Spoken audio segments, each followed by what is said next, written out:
શમ્યો સંશયને શોક સર્વે, શમ્યો સંશયને શોક સર્વે,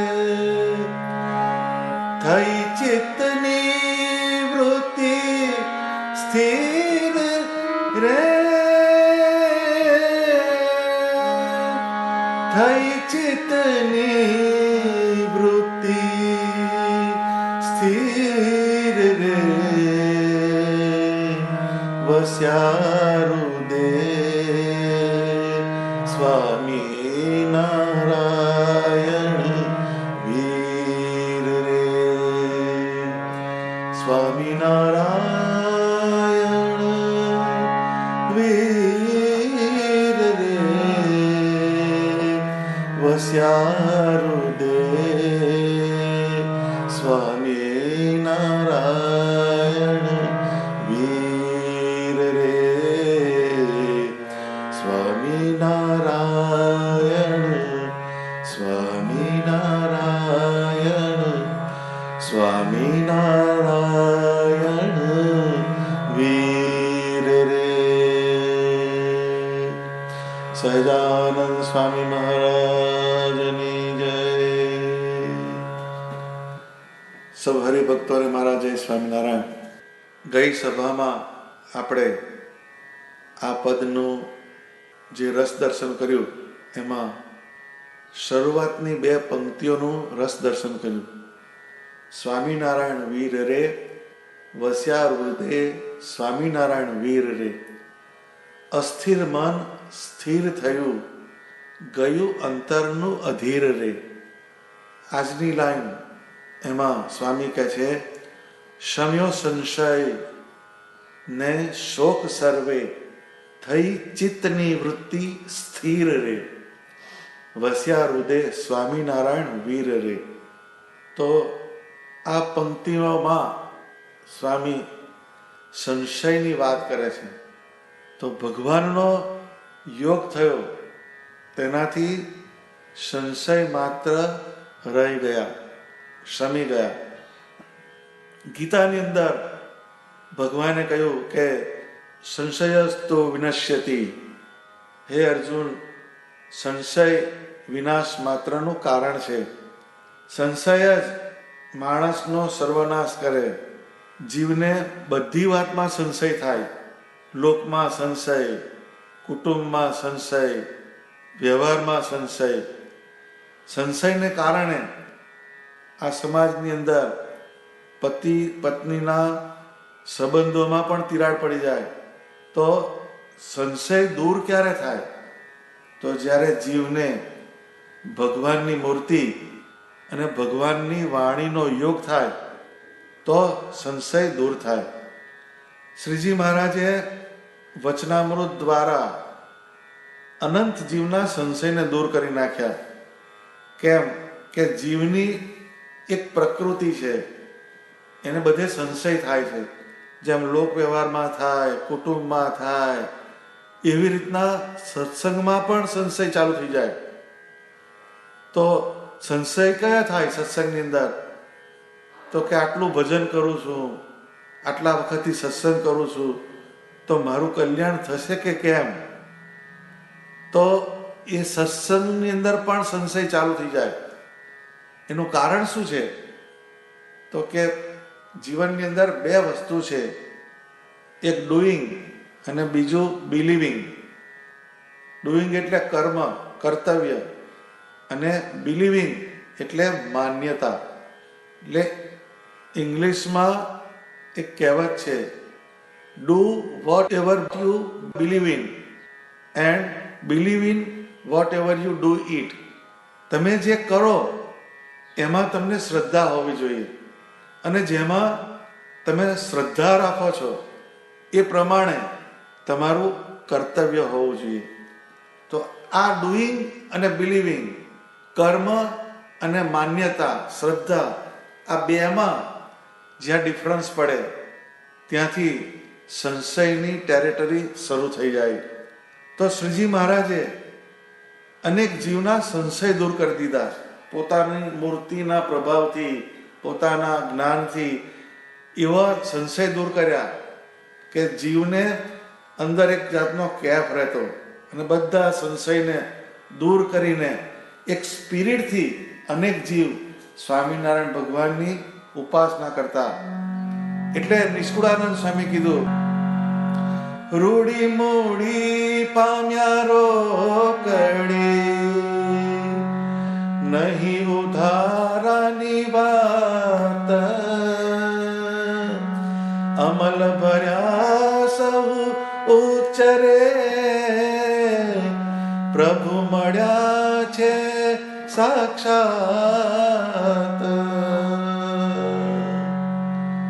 એ શું કહે છે કે રૂડી મૂડી પામ્યા રોકડી, નહીં ઉધારાની વાત.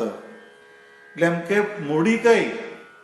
તો આપણને સ્વામિનારાયણ ભગવાનનો નિશ્ચય થયો, એમનું વચનામૃત મળ્યું, એમની શિક્ષાપત્રી મળી, એમના શાસ્ત્રો મળ્યા, એમનો મંત્ર મળ્યો, એમના સત્પુરુષ મળ્યા, એમની પ્રસાદીની વસ્તુઓ મળી. આ બધી વસ્તુઓ જે મળી એ રૂડી મૂડી છે એમ કે છે. એ મૂડી ખરી પણ ઘણી સુંદર, કલ્યાણકારી એવી મૂડી આપણને પ્રાપ્ત થઈ. એ રોકડી પાછી. તો એ રોકડું જે હોય એનાથી જ આપણા જીવનની વસ્તુઓ આગળ ચાલે. એટલે તમે દુકાનોમાં જાઓ તો કે આજે રોકડા કાલે ઉધાર એ હોય છે. તો સ્વામિનારાયણ ભગવાન એમણે જે જે પ્રવર્તન કર્યું એમાં ઉધારાની વાત નથી. એમણે મર્યા પછી કલ્યાણ થશે એવા દિલાસા ના આપ્યા. દેહ છતાં જ કલ્યાણ એ એમની પ્રણાલિકા હતી. તો રૂડી મૂડી પામ્યા રોકડી, નહીં ઉધારાની વાત, અમલ ભર્યા સૌ ઉચ્ચરે, પ્રભુ મળ્યા છે સાક્ષાત. એટલે સ્વામિનારાયણ ભગવાનનો સામાન્યમાં સામાન્ય આશ્રિત હોય તો એ પણ એક અમલથી, સ્પિરિટથી દરેક ક્રિયાની અંદર એનું જીવનને પ્રવર્તાવતો, અને સ્પિરિટ વગરની કોઈ વાત ના કરે. કેમ કે એનામાં ભગવાનનું એક ચૈતન્ય, એનો આવિર્ભાવ થઈ ગયો. એના કારણે એની અંદર એક અમલ, એટલે એમ કહેતા એક જાતનો અંદર સ્પિરિટ રહેતો. તો સમઢિયા ગામ છે સૌરાષ્ટ્રમાં, ત્યાં વીરો ભગત નામના એક ભગત થઈ ગયા. એને સ્વામિનારાયણ ભગવાનના વર્તમાન ધારણ કરેલા અને કાયમ સ્વામિનારાયણ ભગવાનનું ભજન કરતો. એનાથી એનામાં એક જબરજસ્ત કન્વિક્શન આવી ગયેલું. એનામાં એક જબરજસ્ત વિશ્વાસ, દ્રઢતા એનો અંદર આવિર્ભાવ થયેલો હતો. કેમ કે સ્વામિનારાયણ ભગવાનના વર્તમાન ધારણ કર્યા ત્યારથી એના બધા સંશય માત્ર એ નિર્મૂળ થઈ ગયા. એટલે સુખેથી એક ભગવાનનું ભજન કરે. અને એક દિવસ એ ખેડૂત હતો, એ ખેતી કરે, એટલે ખેતરથી પાછો આવતો હતો. એ પહેલા એના ઘરની અંદર આગ લાગી હશે કઈ. એટલે પેલા માટી અને કરાઠા હોય, સાઠીઓ કપાસની, એના થેપ મારીને ઘર બનતા. તો કંઈક ગમે તે કારણે એના ઘરમાં આગ લાગી હશે. એટલે એ આવતા પહેલા આગ લાગીને ઘરની અંદર ઘણું બધું એનું ઘર વખરી બળી ગઈ. એટલે જે ચોરે બેઠા હોય લોકો, એમણે એ વીરા ભગતને આવતા જોયા અને એને કહ્યું કે લે વીરા, તો કે બોલો શું વાત છે? તો કે તને તારા સ્વામિનારાયણ ફળ્યા કે છે? તો કે કેમ? તો કે તારું ખોરડું બળી ગયું કે તું ભગવાનનો ભગત થઈને ફરતો હતો, પણ કે લે આ તારા ભગવાન ફળ્યા તને. એટલે પેલો વીરો ભગત જે હતો એના ડુઈંગ અને બિલીવિંગમાં કોઈ લોચો નહોતો. એ જે કરતો હતો ભજન, એની અંદર એની માન્યતા દ્રઢ હતી. એટલે એણે એમ કહ્યું કે હવે બીજું તમારે કંઈ કહેવું છે? તો કે ના. તો કે સાંભળી લો કે છે કે મારા બાપ દાદા જે હતા એમ કે મેલીકારે જતા. મેલીકાર એટલે લૂંટફાટ કરવા ઘણી વાર જતા. એટલે એમ કે એમનો અનીતિનું કંઈક ધન આવ્યું હશે, એટલે એ ધનથી આ ખોરડા બાંધ્યા હોય ને અમારે એનું ભજન કરું તો મારા ભજનની અંદર પણ એ વિક્ષેપ કરે. તે ખોરડા એમ કે બળી ગયા એટલે બહુ સારું થયું. હવે એમ કે આ સાલ મારે 2-3 ઘડી શેરડી થઈ છે મહારાજની દયાથી મારા ખેતરમાં, તો હું એના પૈસા જે આવે એનાથી નવા ખોરડા બાંધીશ ને પછી એમાં સુખેથી ભજન કરીશ. પણ મારા સ્વામિનારાયણ સાચા સાચા ને સાચા. આવી એક વાત પેલા વીરા ભગતે કીધું. તો પેલા જે 14 બેઠા હતા બધા, એને કીધું કે આ તો મારો કેમે કરીને ફરે એવો નથી. તો એ આવ્યું કેમ? તો કે એના સંશય માત્ર નિર્મૂળ થઈ ગયેલા છે કે ભગવાનનો મેં આશ્રય કર્યો છે એટલે મારું કલ્યાણ થાય, મારું અકલ્યાણ થાય જ નહીં, મારું શુભ જ થાય, મારું અશુભ ક્યારેય થાય નહીં.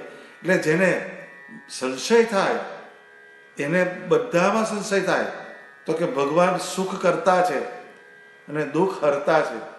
આ વાત કાયમ આપણને ગોખાતી નથી કે આપણું જે કરે આપણા જીવનમાં એમાં આપણું સુખ સમાયેલું છે અને ભગવાન કાયમ આપણા દુઃખને હરનારા છે. આ જે એક વાત છે એનું કન્વિક્શન આપણને રહેતું નથી. કેમ? કે મનમાં સંશયની ગાંઠો છે. ભગવાન કલ્યાણના દાતા છે, અંત સમયે આપણને લેવા આવે છે, આમાંય વિશ્વાસ આપણો ડગી જાય. જો રોગ આવે એવો, શરીરમાં બીજી પીડા થાય તો માણસની વૃત્તિઓ બદલાઈ જાય ને એનામાં સંશય થઈ જાય. તો ભક્ત વત્સલ છે ભગવાન. આ બધા ભગવાનના ગુણ છે. તો એ ગુણ જે છે એ ગુણ પરિપૂર્ણ ક્યારે બને? તો કે જ્યારે આપણા હૃદયની અંદર સ્વામિનારાયણ ભગવાનનો આકાર સ્થિર થાય ત્યારે આ વસ્તુ શક્ય બને છે. તો આ શમ્યો સંશય એની વાત થઈ. હવે શોક સર્વે. હવે શોક જે છે એ અનંત પ્રકારની રીતે શોક થાય આપણા જીવનની અંદર. શોક એટલે દુઃખ જે થાય, દુઃખને કરનારી જે પ્રક્રિયા એને શોક કહેવામાં આવે છે. કોઈનો દેહ પડી જાય એટલે સગાવાલા હોય એનો દેહ પડી જાય, કે કોઈ દેહમાં માંદગી આવે, કોઈનું ધન લૂંટાઈ જાય, કોઈની આબરૂ જાય, કોઈની પ્રતિષ્ઠા જાય, ત્યારે શોક થાય છે. શોક એટલે જીવનની અંદર જીવમાં અશાંતિ ઉચાટ થયા કરે એને શોક કહેવામાં આવે છે. શોક જેને થાય એ એના જીવનની અંદર ક્યારેય એટ ઇઝ રહી શકતો નથી. એને શોક જેના જીવનની અંદર આવે એવો પ્રસંગ બને તો એ કંઈ પણ એને કરવા ના દે. જેમ એમ કે કોઈ ઘરમાં માણસ મરી જાય એટલે ઘરની અંદર શોક ચાલુ થઈ જાય, એટલે ઘરમાં હડતાલ જ પડી જાય બધી વાતમાં. આરતી બંધ, પૂજા બંધ, ધૂન બંધ, થાળ બંધ, બધી ભગવાન સંબંધી જે ક્રિયા હોય એ બંધ થઈ જાય. પણ જેનો જીવ ભગવાનમાં જોડાયેલો હોય તે આ બધામાંથી બહાર નીકળીને ભગવાન સંબંધી ક્રિયામાં જોડાઈ જાય. કારણ શોકના વિચાર કરવાથી એ જીવને વધારે ને વધારે હતાશ કરે, નિરાશ કરે, અંદર ડિસ્કરેજમેન્ટ લાવે. એમાં કોઈ બી વસ્તુ એન્કરેજમેન્ટની રહે જ નહીં. જ્યારે શોકની લાગણીઓ આવે ત્યારે ભગવાનની મૂર્તિનો યોગ કરીએ તો એ શોક દૂર થઈ જાય અને જીવમાં એક પોઝિટિવિટી આવે, એક પોઝિટિવ વિચાર આવે અને મનને નવી પ્રેરણા મળે, જેથી એ ઉચ્ચ પ્રકારની શ્રેષ્ઠ ક્રિયાની અંદર જોડાઈ જાય. એના પરિણામે એ સુખની દિશા તરફ ગતિ કરે. તો શોકના સમયમાં આપણે ભગવાનની મૂર્તિના ઉત્સવના પદ સાંભળીએ તો ગમગીની આપણી દૂર થઈ જાય અને એ આપણને આનંદ બાજુ લઈ જશે. પણ એના સેન્ટરમાં મૂર્તિ જોઈએ. મૂર્તિ જો આવે તો જ તમારા શોક હરાય છે. એટલે શમ્યો સંશય શોક સર્વે. શોકને ડાબવો હોય, શોકને દૂર કરવો હોય તો એને ભગવાનની મૂર્તિના જ્ઞાનની અને ભગવાનની મૂર્તિના ધ્યાનની જ જરૂર પડે. એટલે હૃદયની અંદર જ્યારે શોક આવે તો હૃદયમાં સ્વામિનારાયણ ભગવાનની મૂર્તિ અને સ્વામિનારાયણ ભગવાનનું જ્ઞાન એનું જો આપણે અનુસંધાન કરીએ તો એનાથી એ શોકનો ઉપાય આપણને અવશ્ય મળે. પર્વતભાઈ હતા એ શ્રીજી મહારાજના અનન્ય આશ્રિત હતા. એમનો એકનો એક દીકરો છેલ્લી અવસ્થાએ હતો, એ મરણ પથારીએ જ પડેલો. એ વખતે મયારામ ભટ્ટ શ્રીજી મહારાજનો પત્ર લઈને આવ્યા, અને એ પત્ર લઈને આવ્યા એટલે અંદર લખેલું કે આ પત્ર મળેથી તમે ગઢપુર આવજો. હવે આ ઘરનું વાતાવરણ મયારામ ભટ્ટે પણ જોયું કે ગમગીની વાળું છે. એમનો દીકરો, એકનો એક દીકરો યુવાન, એ છેલ્લા શ્વાસ ગણી રહ્યો હોય એવું લાગતું હતું. એટલે પછી પર્વતભાઈએ એ પત્ર વાંચ્યો અને પછી તરત બધી તૈયારી કરવા માંડ્યા, પૂજાની થેલી, કપડાં. એટલે બધાને નવાઈ લાગી કે આ શું કરે છે. ખુદ મયારામ ભટ્ટે પણ કહ્યું કે આ તો મહારાજની આજ્ઞા છે બરાબર છે, પણ તમારે આ એક પ્રસંગ એવો છે જેથી તમારે એને પતાવીને પછી જજો. પણ મયારામ ભટ્ટની આ વાતને પણ પર્વતભાઈએ સાંભળી નહીં. એમણે અંદરથી જ્ઞાનનું પ્રબોધન થયું, મૂર્તિને સંભાળી. એટલે જે એમના વિચારો આવ્યા એની અંદર કંઈક આત્મનિષ્ઠાની વાત હશે, ભગવાનની મૂર્તિનું અંદર અનુસંધાન થતું હશે. એને કારણે એમણે નિર્ણય મક્કમ કર્યો કે હવે હું શ્રીજી મહારાજના વચન અનુસાર એમને મળવા જઈશ, એમના દર્શને જઈશ. એટલે એમણે તો પૂજા લીધી, કપડાં લીધા અને ચાલવા માંડ્યા. થોડે દૂર ગયા ત્યાં મધવંતી નદી આવે છે, ત્યાં આગળ થોડી વાર વિસામો ખાવા બેઠા. તો દૂરથી એક માણસ આવતો જણાયો.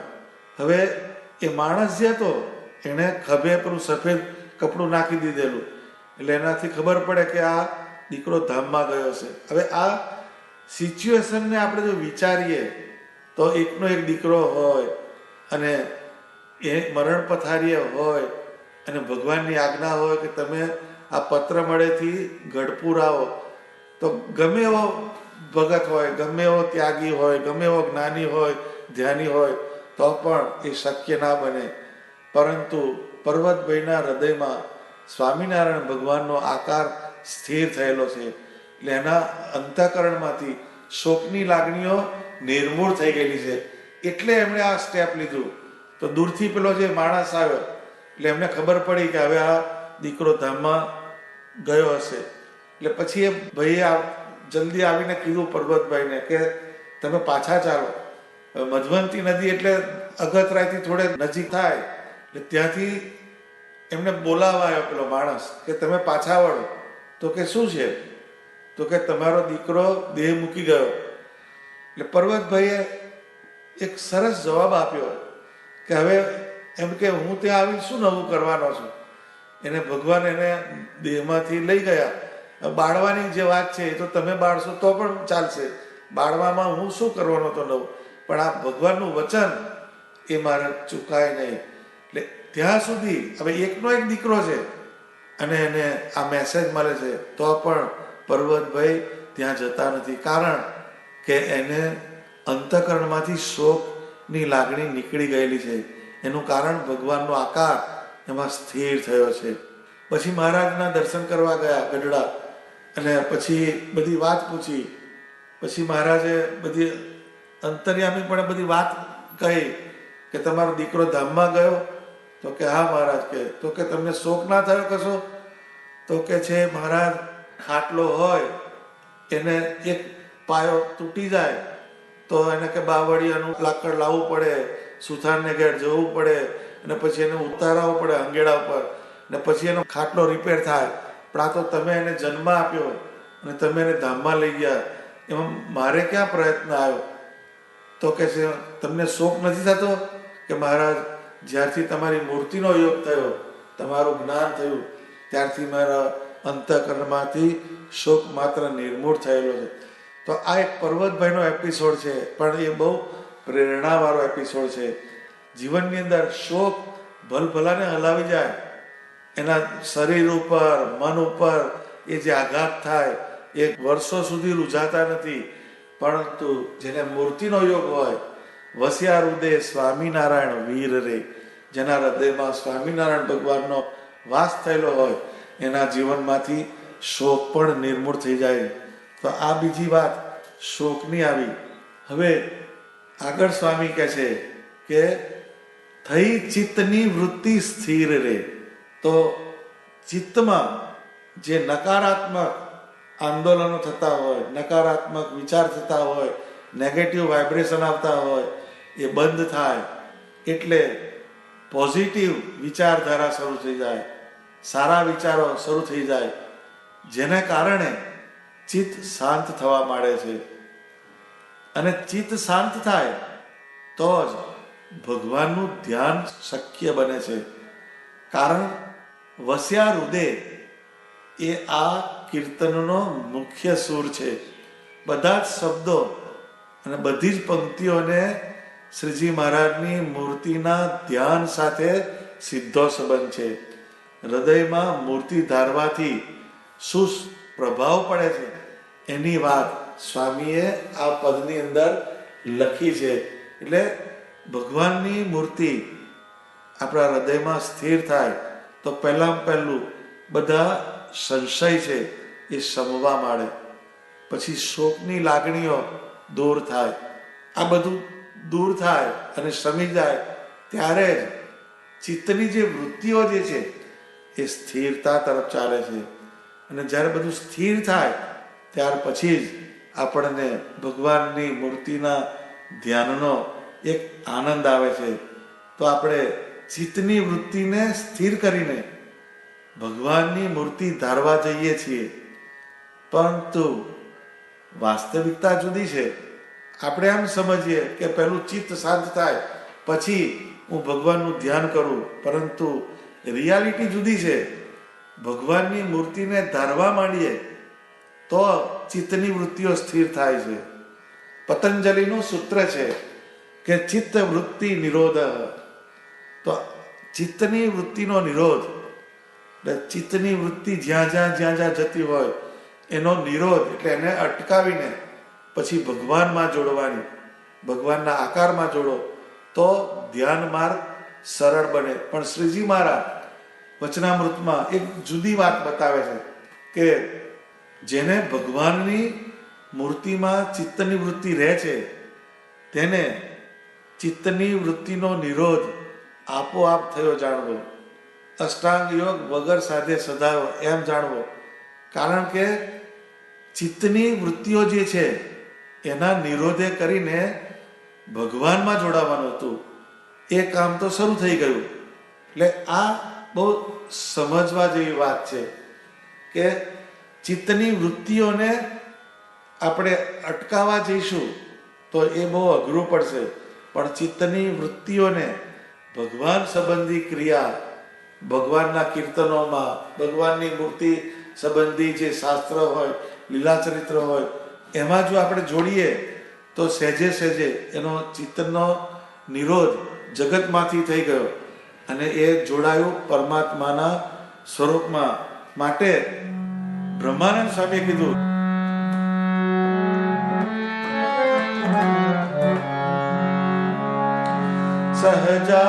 સહજાનંદમાં ચિતડું પ્રભુ બીજું તે વિસરવું રે.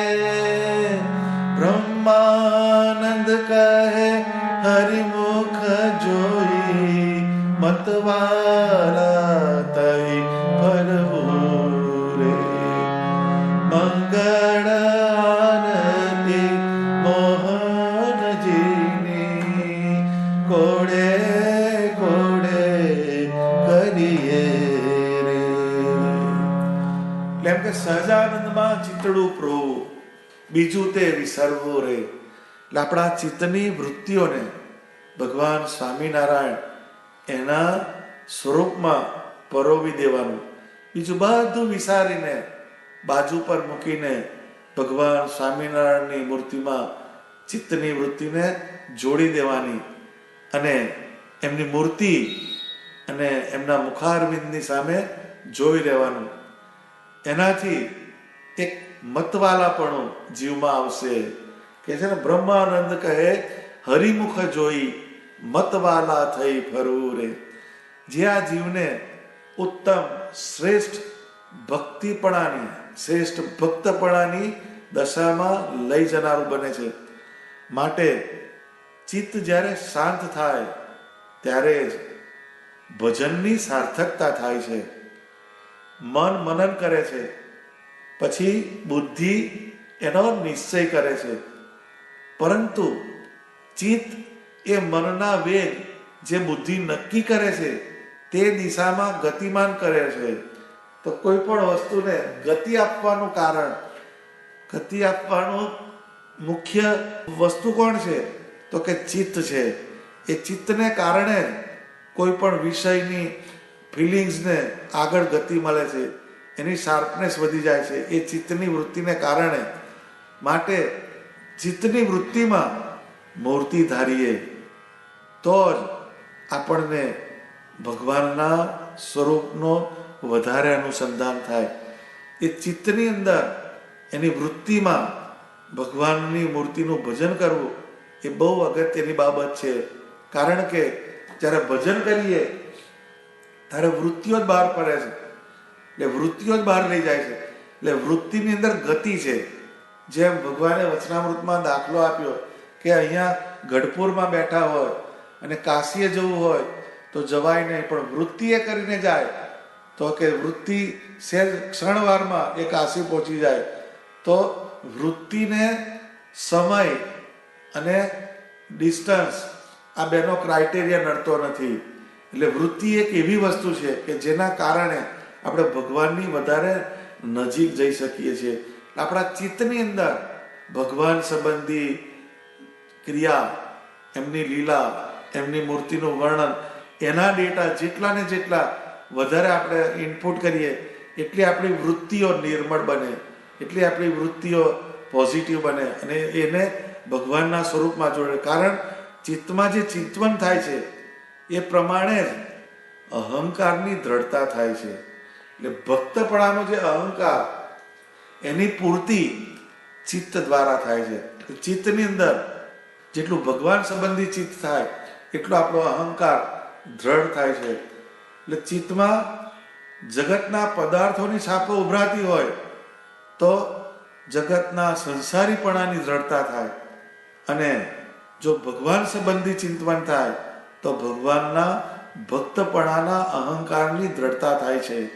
માટે આપણા અહંકારને જગતમાંથી જગદીશ કહેતા સ્વામિનારાયણ તરફ, ભગવાન સ્વામિનારાયણ તરફ આપણે જ્યારે જોડીએ ત્યારે એ આપણને અંદરથી સુખ કરનારું થાય. તો એ સ્વામિનારાયણ ભગવાનની મૂર્તિનું ધ્યાન, એની મૂર્તિ હૃદયમાં સ્થિર થાય તો એના કારણે શું થાય? તો કે થઈ ચિત્તની વૃત્તિ સ્થિર રહે. એટલે વૃત્તિ સ્થિર થતી નથી, એ સ્થિર ત્યારે જ થાય કે જ્યારે આપણા હૃદયમાં ભગવાનની મૂર્તિનો યોગ થાય. તો આજે 3 વસ્તુને સમજ્યા કે સમ્યો સંશય ને શોક સર્વે, થઈ ચિત્તની વૃત્તિ સ્થિર રહે. એટલે સ્વામિનારાયણ ભગવાનની મૂર્તિ એનો જ્યારે યોગ થાય તો સંશય માત્ર દૂર થાય, શોકની લાગણીઓ જતી રહે અને આપણા ચિત્તની વૃત્તિઓ સ્થિર થાય છે. એ આજની આ પંક્તિનું રસ દર્શન જે કર્યું એને આપણે સમજી રાખવું જોઈએ અને આપણા જીવનમાં ઉતારવા જેવી બાબત છે. હવે પછીની જે પંક્તિઓ એને આપણે આગલી સભામાં જોઈશું. સહજાનંદ સ્વામી મહારાજની જય.